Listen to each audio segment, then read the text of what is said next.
ये कार्यक्रम सत्य घटनाओं से प्रेरित है। जिनके साथ ये घटनाएं घटी उसकी वास्तविकता उन्हीं तक सीमित है। भूत प्रेतों और असामान्य विषयों के होने पर चैनल कोई दावा नहीं करता और न ही प्रोत्साहन करता है।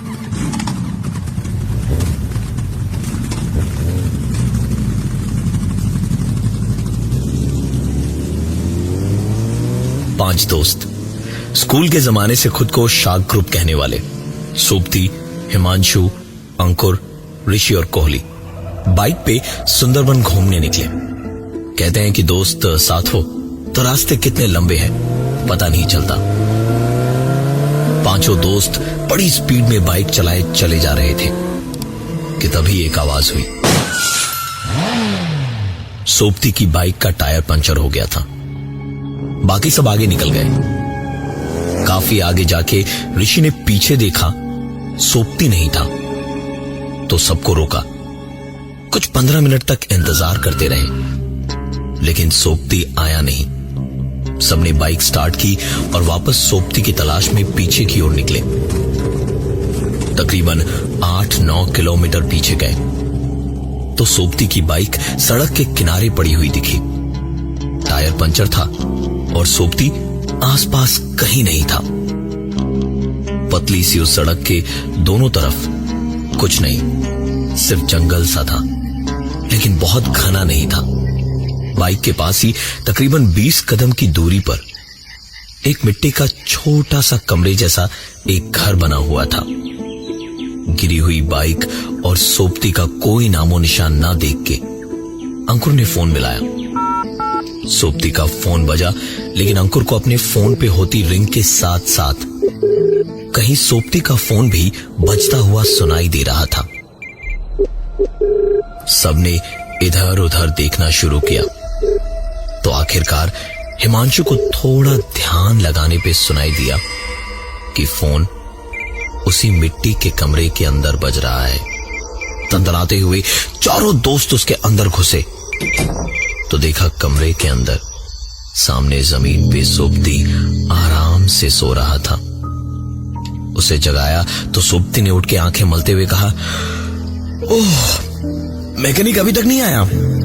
सबकी सांस में सांस आई, जैसे पता नहीं कुछ सोच के घबरा गए थे सब। सोबती ने बताया कि बाइक खराब होने पे एक लड़का वहां से गुजरा जिसने यहां इंतजार करने को कहा कि वो मैकेनिक लेके थोड़ी देर में आ जाएगा। और पता नहीं मतलब मेरी आंख कब लग गई। सोबती के इतना कहते कहते दरवाजे से एक लड़का अंदर आया।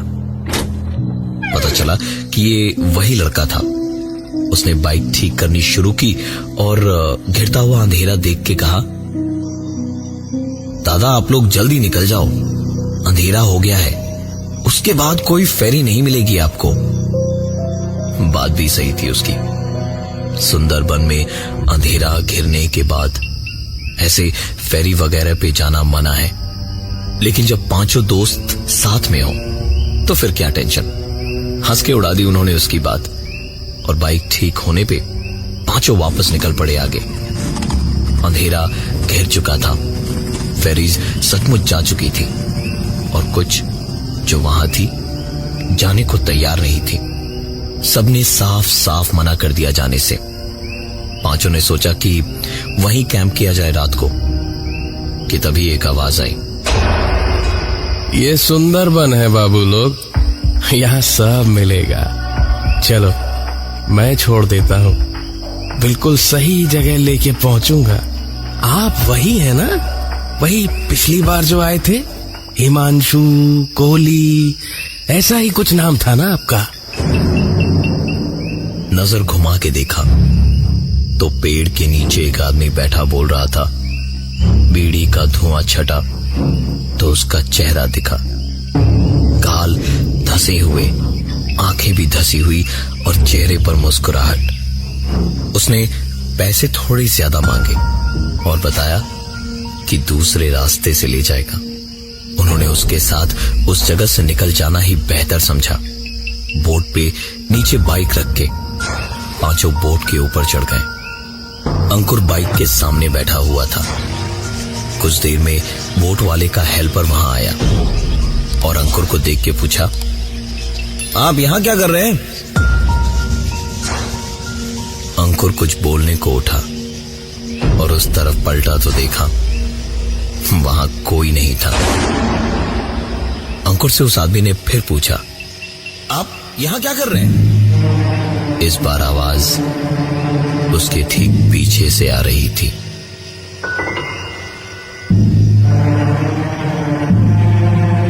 अंकुर भागा भागा वहां से निकला। बाहर ही ऋषि से टकराया जो बोट वाले के साथ खड़ा था। ऐसा घबराया देख के ऋषि ने उससे पूछा, क्या हुआ भाई, तू ठीक तो है? अंकुर ने पूरी बात बताई तो ऋषि ने अंकुर की पॉकेट में हाथ डाल के बोतल निकाली और कहा, तू 24 घंटे पिएगा तो ये सब तेरे ही साथ होगा ना? और इतना कह के वो उसे अपने साथ ले गया बगल वाले कमरे में, जहां बाकी तीनों दोस्त बैठ के मस्ती कर रहे थे। बैठ के सब बातें ही कर रहे थे जब किसी ने दरवाजा खटखटाया। कॉली ने उठ के दरवाजा खोला तो वहां बाहर कोई नहीं था। हो सकता है कोई दिक्कत हो जिसके लिए बोट वाले ने ही खटखटाया हो। ये सोच के सीढ़ियां चढ़ के ऊपर गया। ऊपर पहुंच के कॉली ने देखा कि बोट पे कोई नहीं था और तभी बोट के इंजन की आवाज की तरफ ध्यान गया। इंजन के साथ बोट भी बंद हो चुकी थी। कॉली तुरंत अपने दोस्तों के पास दौड़ा दौड़ा आया और कहा, पूरी बोट में हमारे अलावा और कोई नहीं है। कॉली का ये बोलना खत्म हुआ ही था कि तभी एक आवाज आई।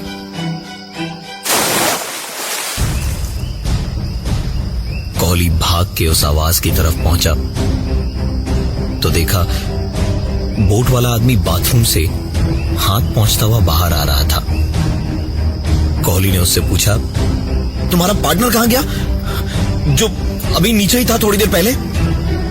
उस आदमी ने हंसते हुए कहा, पार्टनर? साहब मेरा कोई पार्टनर नहीं है, मैं अकेला ही हूं। ये बोट मेरी है। अब आप लोग आराम से बैठिए, मैं देख के आता हूं क्या गड़बड़ है। कॉली वापस कमरे के अंदर गया और दरवाजे को बंद करके सारे दोस्त मस्ती मजाक कर ही रहे थे कि तभी दरवाजे पर नॉक हुई। दरवाजा खोल के देखा तो वही पार्टनर या हेल्पर जिसके वजूद को अभी कुछ देर पहले उस आदमी ने नकार दिया था, सामने खड़ा मुस्कुरा रहा था और उसने कहा, मशीन में फॉल्ट है, ठीक होने में थोड़ा वक्त लगेगा। पांचों एक साथ बोले कि तुम्हारा मालिक कहां है? उस आदमी ने हंसते हुए कहा, अरे साहिब क्यों गरीब का मजाक उड़ा रहे हैं? बड़ी मुश्किल से पाई इकट्ठा करके बोट खरीदी है। ज्यादा पैसे होते तो इस बोट पे मैं अकेला क्यों होता, और भी लोग होते ना। उसकी बातें सुन के सबको बेहद गुस्सा आया। उन्होंने उसको पकड़ा और खींच के ऊपर ले गए। जाके देखा कहीं पर कोई नहीं है, सिर्फ यही 6 लोग हैं और इस बोट पर कोई नहीं है।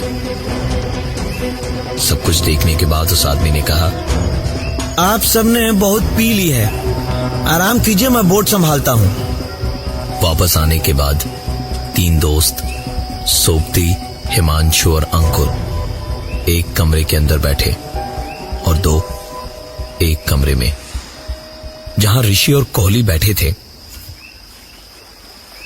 वहां अचानक ही चलती हुई बोट में उनकी खिड़की पर एक आवाज हुई।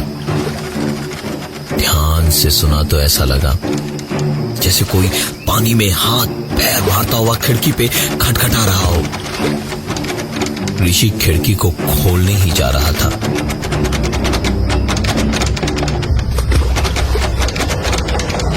कोहली ने हाथ बढ़ा के उसे रोका और कहा, मत जा वहां।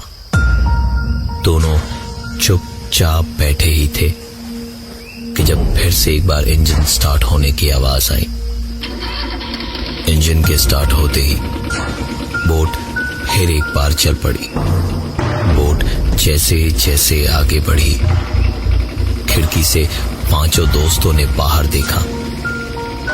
सामने जेटी पे खड़ा था वो आदमी जिसे ये दोस्त अभी तक इस बोट का मालिक समझ रहे थे।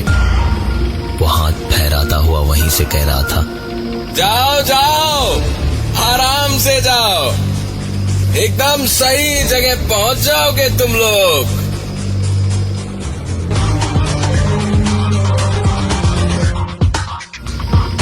थोड़ा आगे जाने के बाद एक सेंचुरी के पास पुराना सा गेस्ट हाउस दिखा और वहीं पर बोट रुकी। बोट के उस हेल्पर ने कहा कि रात वहीं बिताएं और सुबह होते ही निकल जाएंगे वहां से। वो हेल्पर वहीं बोट पे ही रह के उनका इंतजार करेगा। पांचों की थकान और परेशानी में हालत बहुत ज्यादा खराब थी।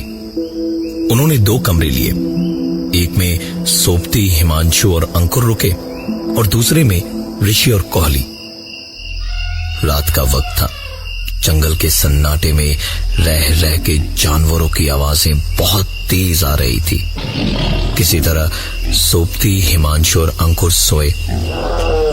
आंख लगे तकरीबन 1 या 2 ही घंटे हुए थे कि तभी अचानक सोपती उठ के दरवाजा खोलने गया। दरवाजा खोला तो सामने देखा वही आदमी खड़ा था जिसे उन लोगों ने बोट का मालिक समझा था और जो बीच नदी से ही गायब हो गया था। सोपती की उसे देखते ही हालत खराब हो गई थी। वो डर के मारे कांप रहा था और तब तक हिमांशु और अंकुर भी जाग चुके थे। उठ के उन्होंने भी दरवाजे पे उसी को देखा तो उस आदमी ने हंसते हुए कहा, कुछ खाएंगे साहब? सोपती ने उसे धक्का दिया और तीनों वहां से निकल के भागे। सामने देखा तो ऋषि और कोहली उन तीनों का नाम पुकारते हुए चिल्लाए जा रहे थे और जेटी के किनारे बोट की ओर भागते हुए उन्हीं के लिए खड़े थे। तीनों को आता देख वो दोनों आगे आगे भागे और बोट पे चढ़ गए। सोपती, हिमांशु और अंकुर भी पीछे आए और बोट पर चढ़ गए। बोट का इंजन ऑन किया तो बोट आगे की ओर बढ़ने लगी। तीनों ने राहत की सांस ली और पलट के वापस देखा तो उनको जो कुछ भी दिखा उस पर यकीन करना मुश्किल था। ऋषि, कोहली और वो आदमी जिसे वो बोट का मालिक समझ रहे थे, तीनों आदमी जेटी के कोने पे खड़े होके हाथ हिलाकर अलविदा कह रहे थे। तीनों तुरंत इंजन रूम की ओर भागे, बोट वाले को बोट रोकने के लिए कहने को, लेकिन पहुंच के देखा तो वहां कोई नहीं था।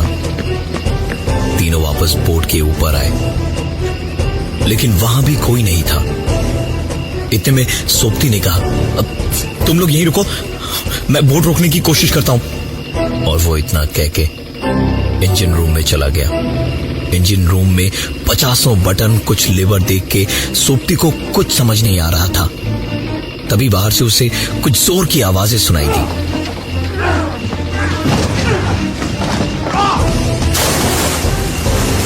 सोपती तुरंत इंजन रूम के बाहर भागा। वहां पहुंच के देखा हिमांशु और अंकुर भी अब इस बोट पर नहीं थे। इस बोट पे इस वक्त कोई था तो वो था सिर्फ सोपती और बिल्कुल अकेला। अपनी किस्मत को कोस रहा था कि कौन सी मनहूस घड़ी में यहां दोबारा आने का प्लान बनाया था उसने। बोट की रफ्तार धीरे धीरे बढ़ती जा रही थी। उसने सोचा कि इंजन रूम में जाके एक बार और कोशिश करता हूं इस बोट को रोकने की। वो दौड़ के इंजन रूम में गया। तकरीबन 15-20 मिनट तक कोशिशें करता रहा लेकिन कोई फायदा नहीं हुआ। बोट की रफ्तार बढ़ती ही गई। बोट अगले कुछ ही मिनटों में खाड़ी में पहुंच जाती। इसके पहले ही अगर कुछ हो सकता था तो वो बच सकता था। इंजन रूम में बैठा ही था कि सोप्ती ने एक आवाज सुनी। उम्मीद की ऐसी आवाज सुनकर सोप्ती उछलता हुआ बाहर आया, एक सर्च लाइट हाथ में लिए हुए ताकि अपनी ओर ध्यान खींच सके। लेकिन बाहर आके देखा तो दूर दूर तक उसे कुछ भी दिखाई नहीं दे रहा था। उम्मीद की जिस किरण के लिए इतना खुश हो कि वो बाहर आया था, उस पे जब सर्च लाइट की किरण पड़ी तो देखा एक टूटी फूटी सी बोट किनारे पे कीचड़ में धंसी पड़ी थी, और उसमें सायरन तो क्या, लकड़ियां भी पूरी नहीं थी। सोप्ती हताश आंखों और झुके कंधों से उस ओर ही देख रहा था जब इंजन रूम का दरवाजा उसके सामने जोर की आवाज के साथ अपने आप बंद हो गया।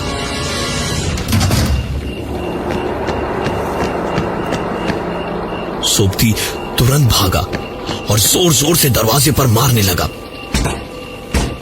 दरवाजे को पीटना बेकार था क्योंकि दरवाजा अंदर से बंद था। इंजन रूम एक दरवाजे को छोड़कर चारों ओर कांच का बना हुआ था। कांच तोड़ के अंदर घुसना ही इकलौता रास्ता था। फेरी अब खाड़ी में पहुंचने ही वाली थी। सोप्ती कांच तोड़ने एक लकड़ी लेके जैसे ही कांच के पास पहुंचा तो उसके हाथ से डंडा छोड़ के गिर गया, क्योंकि एक लड़की बैठी थी उस इंजन रूम के अंदर, एक फटी सी लपेटी हुई साड़ी में। उसके कपड़े फटे हुए थे, बुरी तरह पीटा हुआ था और उसकी हालत बिल्कुल ही खराब थी।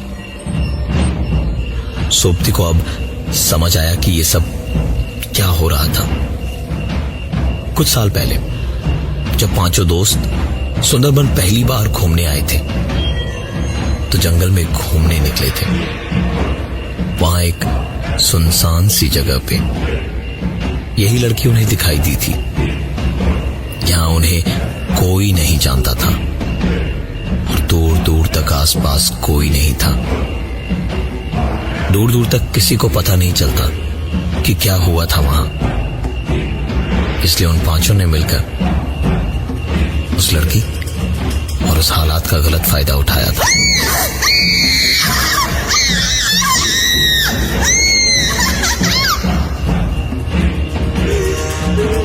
ये बोट उसी के दो भाइयों की थी जिन्होंने दुनिया से तंग आके और उनके तानों से तंग आकर सुसाइड कर लिया था। उस लड़की ने कांच के पीछे से कुछ कहा जो सोप्ती को बाहर खड़े होके भी ऐसा सुनाई दिया जैसे सीधे उसके कानों में किसी ने कहा हो, तुम्हारे दोस्त और मेरे भाई सब आ रहे हैं। मुझ पे सबसे पहली नजर तुम्हारी ही पड़ी थी ना? हाँ, तुम्हारी ही वजह से सब हुआ था ना? हाँ?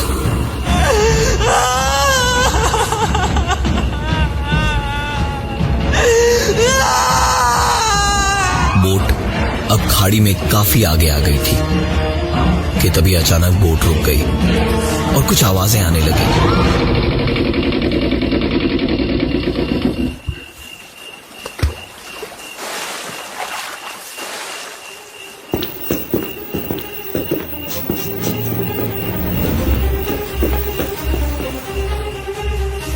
उस लड़की ने फिर से कहा, वो आ गए, अब हम सब साथ रहेंगे।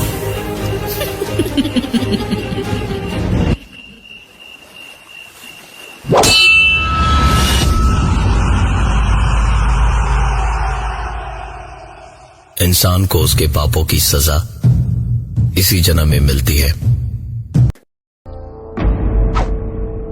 और ये थी आज की एक कहानी ऐसी भी।